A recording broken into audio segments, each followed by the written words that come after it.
हाल ही में रिलायंस कंपनी की 40वीं सालगिरह पर आयोजित एक भव्य कार्यक्रम में सदी के महानायक अमिताभ बच्चन साहब ने कुछ ऐसी बातें कही कि मुकेश अंबानी की आंखों से भी आंसू निकल पड़े। आखिर ऐसा क्या कह दिया अमिताभ बच्चन साहब ने, आइए बताते हैं आपको। देवियों सज्जनों, मुझ पर भी एक बार उनकी दया दृष्टि पड़ी।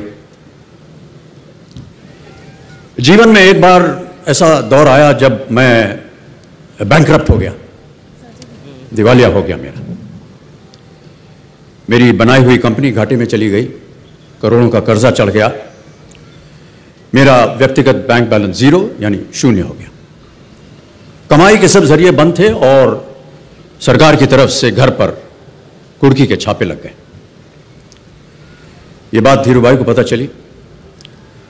बिना किसी से पूछे या जाने उन्होंने अपने छोटे बेटे और मेरे मित्र अनिल से कहा, इसका बुरा वक्त है, इसे कुछ पैसे दे दो। अनिल ने मुझे आकर ये बताया,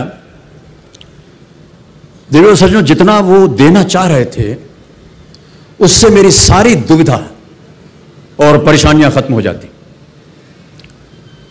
उनकी उदारता पर मैं भावुक हुआ, लेकिन मुझे लगा कि मैं उनकी उदारता को स्वीकार न कर पाऊंगा।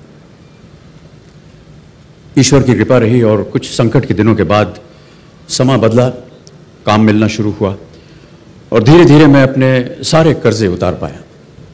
धीरूभाई एक बड़े से मेज पर अपने कुछ मित्रों, बड़े फाइनेंशियल और कॉर्पोरेट वर्ल्ड के दुनिया के दिग्गजों के साथ बैठे बात कर रहे थे। मुझ पर नजर पड़ी तो मुझे बुलाया और कहा, यहां मेरे साथ बैठो। मुझे बड़ा अजीब लगा। मैंने क्षमा मांगी और कहा, मैं उधर अपने मित्रों के साथ बैठा हूं, वहीं ठीक हूं। उन्होंने जिद की और बैठा लिया मुझे। फिर अपनी उस दिग्गजों की महफिल में उन्होंने कहा,